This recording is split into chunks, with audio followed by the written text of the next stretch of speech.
Welcome, hello, and welcome to the National Archives virtual program series. I'm Patrick Madden, the Executive Director of the National Archives Foundation, and thanks for watching from home.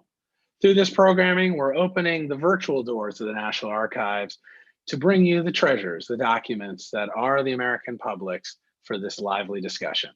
We hope you're receiving our American Experience newsletters on Tuesday, and for our younger history buffs, on Friday we have History Snacks, tailored content just for families and kids.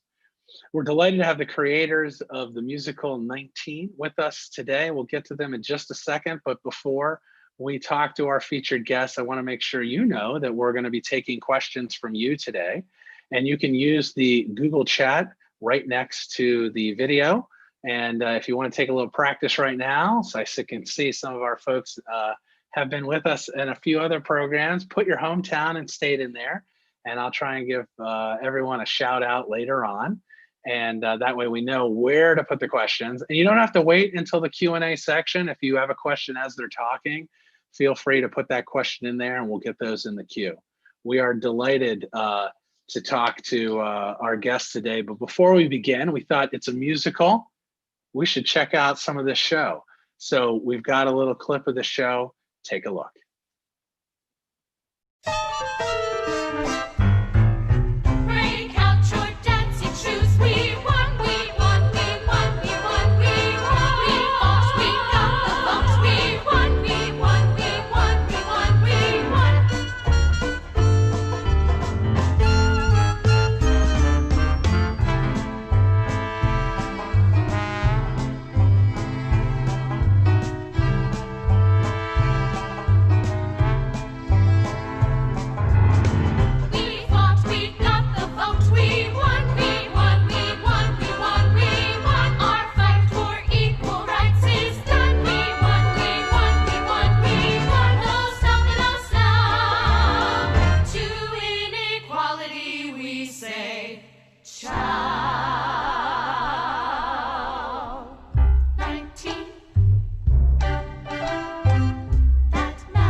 All right, well, that should give you a little taste. We're going to see some more of the show as the program goes on.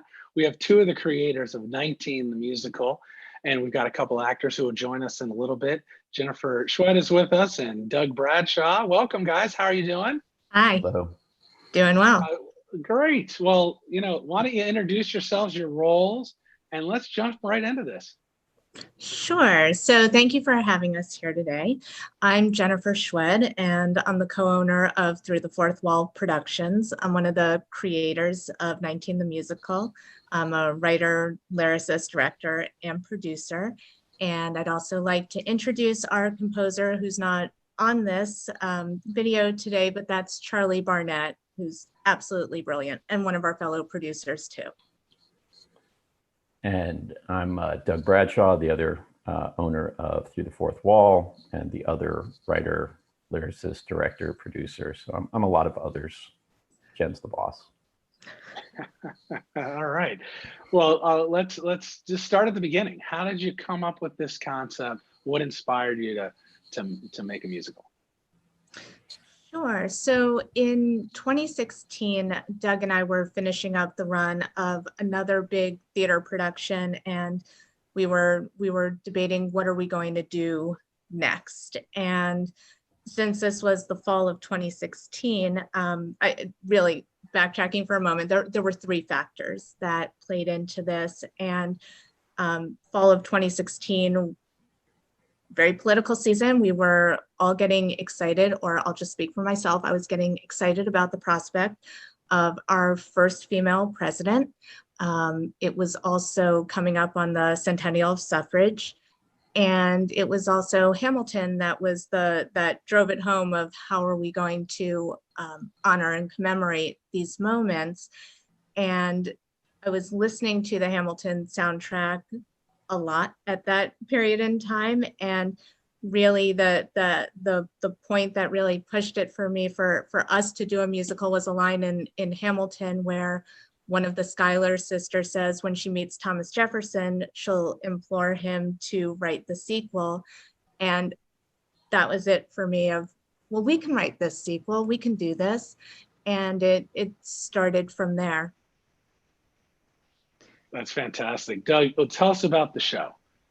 Sure. 19 the Musical is the dynamic and little-known story of Alice Paul, Ida B. Wells, Susan B. Anthony, Carrie Chapman Catt, Inez Milholland, Lucy Burns, and the other suffragists who fought to get women the right to vote, which is, of course, the 19th Amendment. And they fought against a system of, a system that would do anything to keep them down. And we often say that this is a lost history because most of us were really not taught this history in our American history curriculums. I grew up here in Washington D.C. As did Jen, and we I'll speak for myself. I didn't know that right here in 1913 that these women who were led by Alice Paul took to the streets and conducted the first large-scale march in Washington. And I didn't learn that while they were marching for their equality that, they were beaten in the streets. And I didn't learn that they conducted the first protests and pickets in front of the White House, and that they were imprisoned for obstructing traffic, which obviously they were not doing. We didn't learn that they were not, that in their attempts to be recognized as political prisoners, because they weren't being recognized as political prisoners, that they were tortured, that they went on hunger strikes in jail as a form of civil disobedience, and that they were tortured for that, and they were brutally force-fed. And about 5 o'clock, so I won't go into the details of that at close to dinner hour, but it was awful. Of course, African American women were simultaneously fighting two wars, both institutional sexism as well as institutional racism. And in 19, we touch on all of these stories as we follow the growth of Alice Paul as she becomes a leader, and how she challenged and pushed the establishment, and how she went head to head with President Woodrow Wilson, and she won. And they were able to push the 19th Amendment to get passed. Well, I mean, as you know, that's one of the complexities of this story, besides it being absent by and large from history books in the classrooms, is that it took so long. There's a lot of history. There's a lot of layers to this. You all have a theater background, production, writing. Doesn't sound like you're historians. So how do you make sure that the accuracy is there? Yeah, we are definitely not historians, but this is a fascinating topic. And like Doug said, just the fact that so much of this story is missing from our history books drove us to find whatever treasure troves we could. And we had a lot of assistance. We're in Washington, D.C., so we had from the National Archives to the Library of Congress to the Alice Paul has a house here at the Belmont Paul Museum. So many people were helpful in steering us in the right direction and answering our questions. There was also a lot of reading, and it was fascinating to get in depth of what really happened. And Doug has the names of those books if anybody has questions later, but we have a good library that we keep on it. Terrific. So the production, I know in the opening clip, it says, again, coming in 2019. The spoiler, we did have you all at the archives when we were open last year, which is an amazing experience for those who were in the room as it celebrated part of our opening of the Rightfully Hers exhibit and the initiative last fall. What have you been doing with the production? Sort of walk us through either from that period forward or just the arc of what's happening. Obviously right now, tough times to hit Broadway. Right. Yeah, we've been publicly workshopping 19 since back in November of 2017. And we've done about 35 performances of different parts of the show in front of live audiences here in Washington, Maryland, Virginia, as well as up in Pennsylvania. And we often joke around that we've performed in places as humble as little hippie cafes and breweries. And that's actually not a joke. We did a show in a brewery and it was awesome. And we've of course done performances in theaters. We've also, as you mentioned, been invited to perform at the archives. And, you know, we had the McGowan Theater, and that was a fantastic show. Beautiful theater. If anybody hasn't gone there, try and go. When it reopens. I'm sorry? When it reopens. When it reopens. And we also did a show, we did a couple of performances at the Library of Congress. And one of those events was, as you said, opening the suffrage exhibit there. We were kind of the entertainment of sorts, and we were June 4th, 2019, the exact date of the anniversary of the passage of the 19th through Congress. And it was really an incredible honor. And to be able to perform in front of congressional VIPs and other guests. And then kind of the apex as we worked for, 3 years, we built up to doing 3 sold out nights for our premiere of the full show at the National Museum of Women in the Arts here in DC. And it was standing room only. Literally Jen and I had to stand in the back one of the shows. It was incredible. And, we're hoping that this is really just the beginning of this performance. And, this is a history that really needs to be told. Well, you mentioned this earlier about some of the leaders that are in the show and some of the threads that go through the movement. And one of that is one of those sort of ones that, again, it's sort of not talked about, not raised, but is the race piece of this and how it is woven throughout the movement. But racism, you address this in the show. Can you talk about that and tell the viewers how you've worked that into the musical, into the story? Sure. So this was an era of absolute, and total white supremacy. And the women who bore the brunt of that were, of course, African-American. They were fighting this kind of two-front war against misogyny and racism. And sometimes that racism was coming from women within the movement. And so, historically, women's stories have been neglected, suppressed, or otherwise left out of telling our histories. And for African-American women, that neglect and suppression is, applied tenfold. So we, of course, put that struggle front and center in our story by highlighting that battle for racial equality. And our story is seen through the lens of Alice Paul as she grows into this tough, kind of hard-nosed, almost military-style leader in the movement. And writing in writing the story, Jen and me, we got to know Alice a little bit, and she comes across as not that personable. She's so focused on her goal, and she's kind of, like I said, like a general taking a military objective, and she sees other people's pain as collateral damage or acceptable losses, and she's kind of mechanical in this way. And what we also have within our story, we have this balance of Alice's hardness, and then we have the absolute humanity of the African American struggle, which in our story is represented by Ida B. Wells and Millicent Scarlett's brilliant performance. That is called an excellent segue, because we want to introduce Millie and Katie Gannam, who are with us. If you guys want to join us, are you there, Millie? And yes, there's Millie and Katie. Yes. Great. Can you introduce yourselves and introduce your character? Sure. Hi, my name is Katie Gannam, and I play Alice Paul, the leader of the National Women's Party. And I am Millicent Scarlett, and I play Ida B. Wells, civil rights activist and journalist. Excellent. So we have an opportunity to see a few more clips. So what we'd like to do is we're gonna feature Ida B. Wells here. So let's play the clip.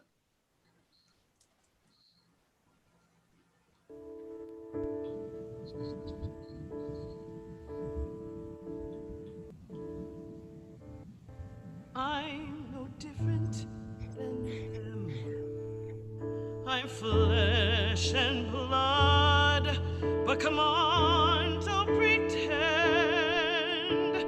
They don't think that I am the same, that I am a woman, and that I've got a name.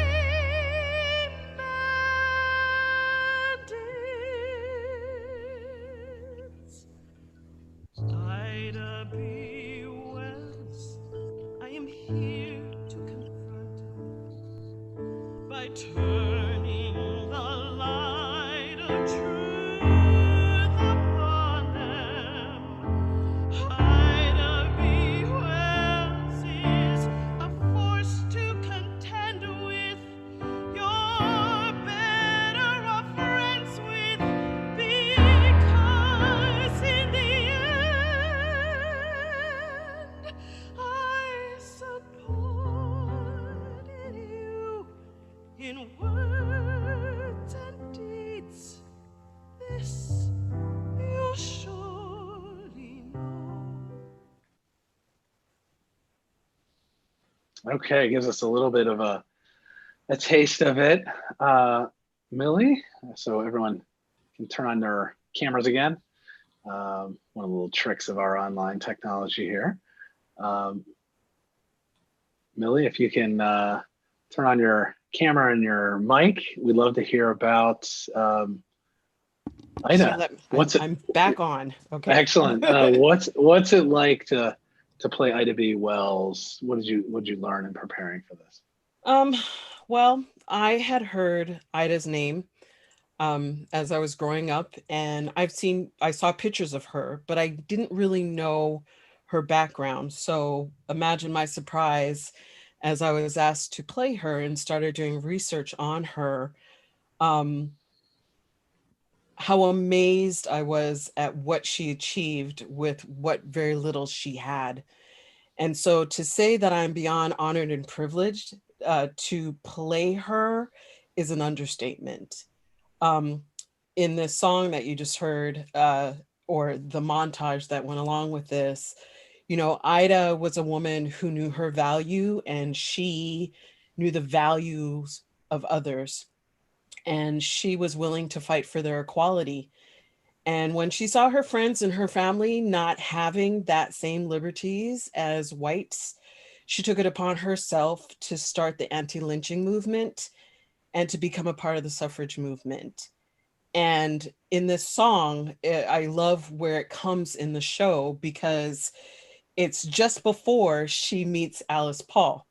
And in actuality, they don't have this meeting, but I envision it as she's coming into, getting ready to go into the building, and she looks in and she sees these women doing work. And, she says, "Are you going to be there for me when it's time for me to go through my struggles? I'm here. I am your ally." And I think that is such an important thing that they wrote, but also I would love to believe that that is what Ida felt, was that her coming to be a part of this march and be part of this movement meant that she was coming because she truly believed in this. But later you'll hear maybe the other song, which talks about the dilemma of what she struggled with. So for me, just continuing to be in this role and just being able to equate my name with Ida B. Wells. I mean, hey, I'm all good. You're good. Perfect. Well, and Katie, I know we've got a clip here. We want to hear a little bit about your role and your take on this. So we're gonna play one. When we come back, we'll talk to you.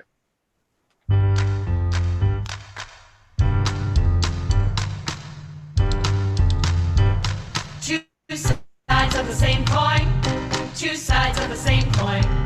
One head, one tails. Which one prevails? They're suffragists. Two sides of the same coin.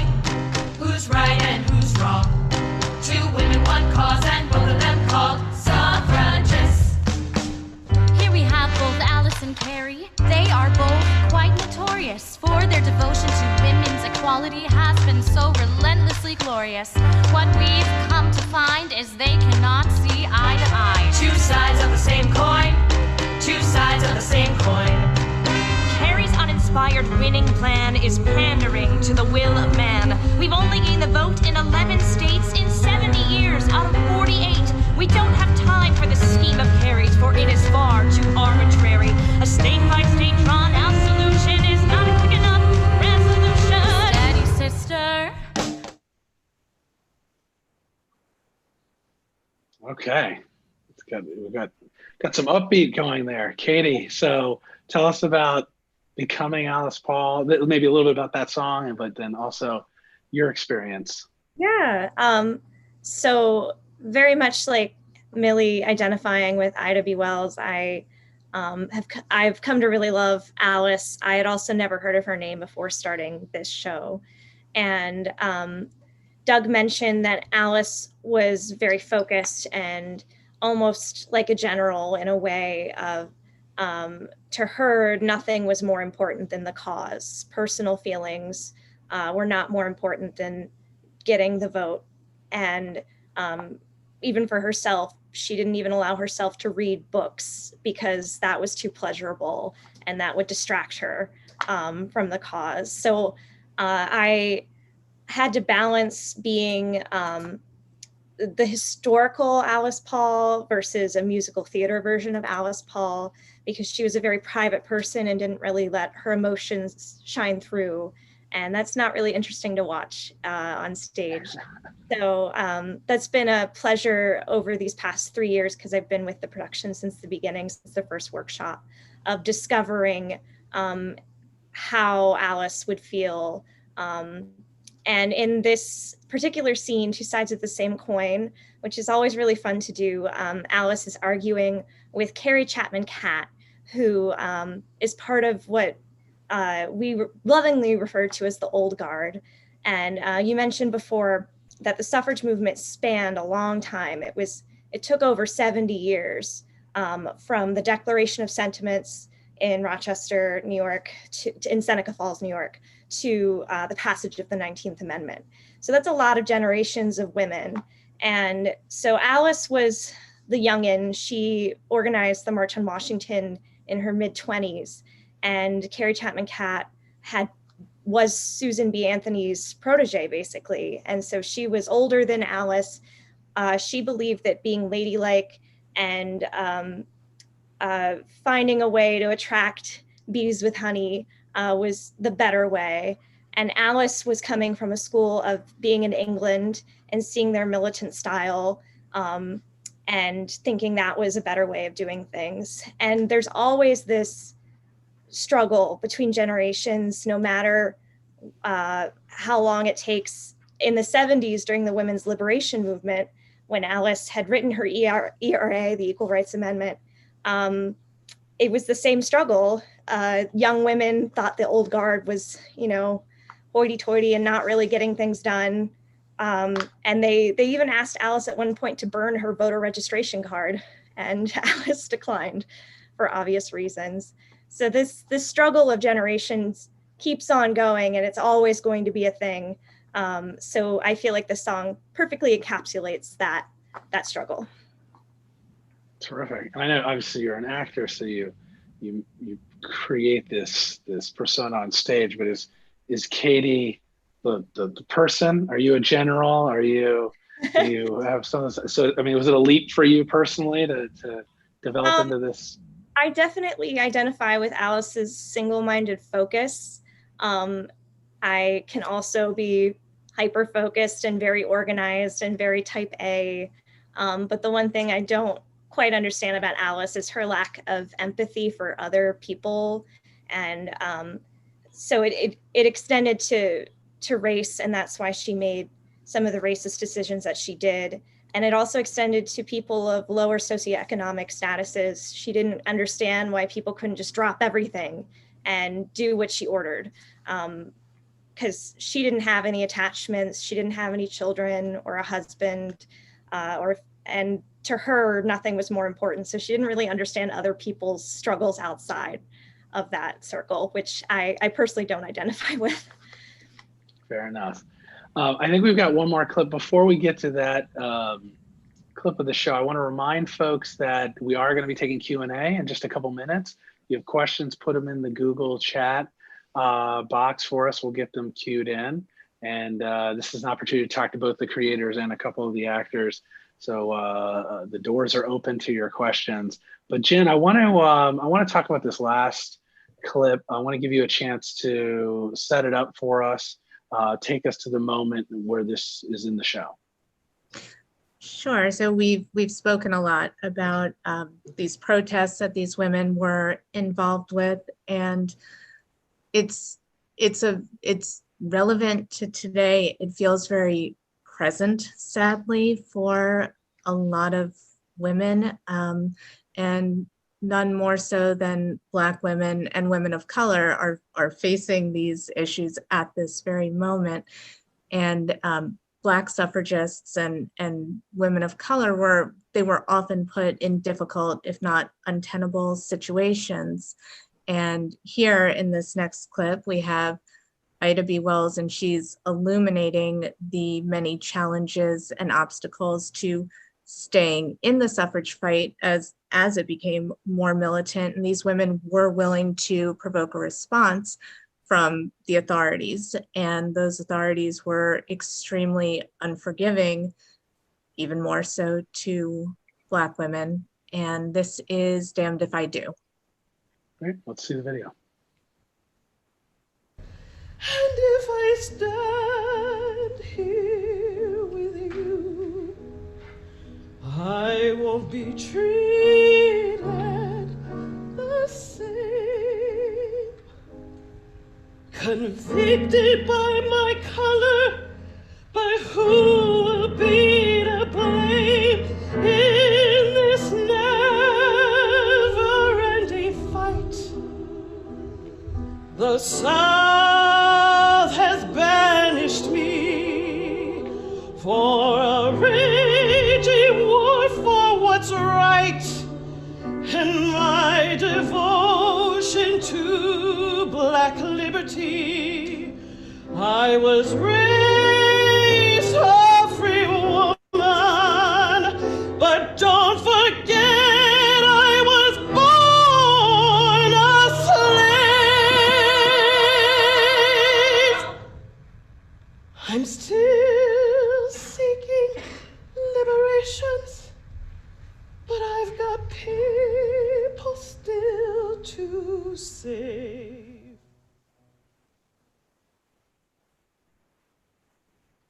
Terrific. So we'll have all of our guests join us again, and we're time for our Q&A. Want to welcome folks. Let's see, we got folks from North Carolina, Buffalo, Bedminster, Atlanta, DC, Marin County, California, White Bear Lake, Minnesota, Pennsylvania, Massachusetts, Arlington, Pueblo, Colorado, Frisco, Texas, Riverview, Florida. You've got the country here interested in this musical, which is very exciting. So while we're waiting for some questions to come in, and please, by all means, use the chat box to ask away here. I want to ask Millie, what do you hope the audience members get out of attending 19? That these women gave of themselves to fight for their rights, to be seen, heard, and respected. And also that racism still exists and women are still fighting for the fact that they have a right to have a seat at the table. And there's still so much to be done, but also to celebrate what these women did. But the fight still continues. We're not done. We're not done. Okay, I got a question I think is probably for Brad or Jen. How long did it take from your spark when you were inspired by Hamilton, that moment, to getting to the production? As folks probably don't know all the steps that, to get to the point where you're workshopping now and putting productions on stage. Sure. So steps is a very gracious way of describing it. It's more like stumbling around in the dark. This was the first time Doug and I had done a musical, and luckily we had Charlie, our composer, who could guide us a bit there. But the idea was late 2016, and we put together this team of people in mid 2017, and then we had a show, a different version of it, but we had a 1 hour, 1 act version of it that we presented in 2017. So to get us to where we had a full show, that took us in total, I think it was about 2 years, or it felt like 10, I'm not sure. So one of you, if you remember, if you have a better recollection of it. But we also, I think it's important to acknowledge that Katie mentioned this, and Millie also, they were part of this show from the start. So while there was some fumbling going around with how are we going to do this, we had a cast who was so invested in the story and had such extraordinary talent that they were also helping us in shaping the story, and we started to shape some of the songs to them. So it was very collaborative. It was definitely iterative, and doing this publicly also added the feedback added to the show. So things people told us after shows were incorporated here and there. So if Doug, if you have a better, sometimes, definitely not all. Check the history, right? So you all talked about doing your homework on the writing. I'm curious from Katie and Millie, as you got involved with this project, were you like, I got to read some books. I gotta dig in to who these people were, to inform obviously how you prepared for it, but maybe even, as Jen was saying, influence the direction of the show or the production? I don't know. We definitely, I'd say that everyone that was in the musical, we all started reading. We wanted to know more about these characters and these women that we were portraying. And I think we all got to a point where we all felt comfortable with each other of adding our little bits and pieces to what we thought should go into the musical. So we were equally excited to learn and be a part of the process.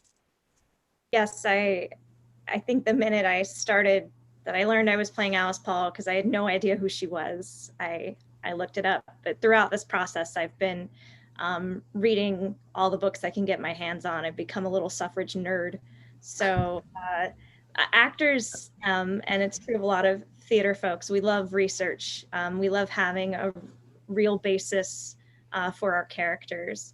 So it helped me immensely to hear descriptions about Alice from other people, and outside of just the straight facts of what happened. It really helped hearing what it was like being in the room with Alice Paul. That's great. What about skeptics? Did you have any skeptics at the beginning, and have they become champions of your work? Skeptics. Skeptics in terms of my parents saying you're going to write a musical. Aside from that, definitely converted to huge fans, but skeptics on the story or skeptics on our ability to pull it off, or? Probably a little bit of both. Just the idea of it's a huge story to tell, and obviously you've incorporated that. And there's difficult parts of the story that are part of our history that you've incorporated as well. So I mean, that makes for obviously a very complex musical.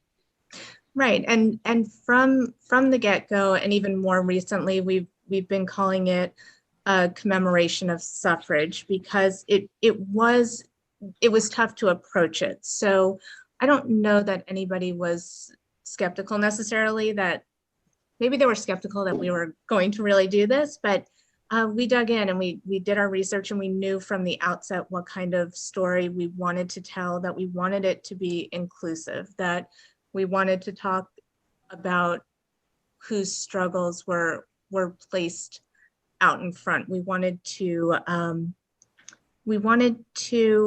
create a story that would sit with people after they left the theater, to make them think, and hopefully for them to want to learn more about this history, because we can't cover it in 2 hours. We're limited, and hopefully it inspires somebody to learn more. And I'll add actually that Jen and I, we had this company Through the Fourth Wall, but we often jump into the things that we are completely unqualified to do, like making a musical. And so our alternate name for Through the Fourth Wall is called Running with Scissors, because literally we are very dangerous. We get an idea and we just start running. And thankfully we're smart enough to surround ourselves with brilliant people like guardrails. Like Millie, like Millie and Katie, Charlie, are always helping us, direct things. And Charlie, who is, like Jen said, really a genius. And to talk about a skeptic, right before I think our first performance, where we did Act One, our first workshop back in 2017, Charlie looked to us and he said, "So we're really going to do this?" So I think, I wasn't going to out him, but I'm totally well done. outing Charlie, him. we're outing you. So right now Charlie he's watching and laughing. skeptic. He's laughing right now. Seems like you've turned him around. So Oh yeah, that's good. We want to That's make our goal. Our goal. We did have a follow-up question about, you said as you developed the production, things change. Did the story arc change? Was there one or two things that like you've inserted, or has this really been organic, like Katie and Millie talked about, they're reading and they're raising, like, what about this? What about that? From the beginning, maybe I guess this Act One to where you are now, the arc of the story, if you're like, oh, we have to include this, or is it more of trimming back? We've edited, in addition to guardrails, they're cruel editors. So we've lost more material than we actually had to add to it. We're putting together our outtakes album for that. So the arc of the story, we knew our general outline from early 2017. I don't know that it's changed significantly. How characters have been shaped, how numbers have been portrayed, tempo of the music, yes, but the actual story, I don't think so, but you all can weigh in on that. The first time that we did the show back in 2017 was Act One. It was an hour and a half long and it had 6 songs. Okay, it's a little different. So now this show is little over 2 hours and has like 40 something songs, and that's the entire piece. So like Jen said, we've cut a lot, and we've changed a lot of scenes that we had written. Jen kind of led the charge in musicalizing those scenes. So it's changed, it's evolved. Well, I think it was always about Alice Paul's journey. So it always started with Alice, a young Alice in England, and Act One ends with World War I starting, and it goes to the 19th Amendment being passed. But I think it was a balance of, when you're doing a story about this history, of showing instead of telling. So in the first iterations, there were a lot more quotes from like straight quotes from the suffragists, and they've been able to incorporate those quotes more into the songs now. So it's been more about like, okay, we have the history, and these years have been about shaping it into the emotional arc, while still trying to maintain the events of what happened. Terrific. I know we're getting towards the end of the time, but I've got a couple of questions here I think you guys can probably answer relatively quickly. So in addition to the public theater, are there other theaters involved? And then I have some other specific questions about access to songs and so forth, but let's start with the theaters that are involved. So there are no theaters involved right now. Yeah, it's us with our sharpened scissors trying to make this happen. There's currently nobody behind us, but that's part of our plan. Once post-COVID is to, of course, bring this to a stage, but no theater association yet. Okay. Is there a place where the recordings of the songs have been published, or is the full production online? I think I know the answer there might be homeschool parents who would love to view it. There are clips of the show. We have some clips on the show, and we link to that from our website, 19themusical.com. And then we do have, I think we have 5, maybe 6 songs that we took to the studio out of our 40 some songs. 5 or 6 of them are on Spotify under 19 the Musical, so people can listen to it there. And with regard to schooling, we are looking into the possibility of adding this to curriculums. Maybe this fall is ambitious, but certainly looking into doing it soon. Terrific. I know the archives would be interested in that.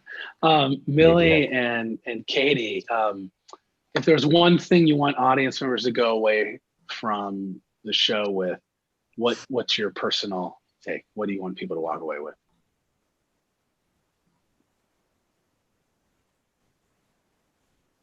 Are you muted, Millie? Oh, you might be muted. Hear me now? Oh, Sorry. there you go. I think for me, that I've even learned for myself is that you have to stand in your truth. And even though it may not be a popular vote amongst others, you have to stand in your truth. And I learned that from playing Ida, that you can be strong, you can be articulate, and you can stand in what you believe in. And if you do that, you will be all right. So that's what I want people to understand. Stand in your truth. And I would say that the vote was always precious to me, but now even more so, knowing just how difficult it was for me to be able to do it, and exactly how many women were involved in me being able to vote. So I would say, in addition to please vote, also that the little things you do matter, and the little stands you take matter, because even though it may seem like you're not making progress on things, this movement took 70 years, but every little step that they took was so instrumental into where women are now in the US. And it wouldn't have been that way if they had given up at any point. So even the small steps you take, no matter how young you are important. That's terrific.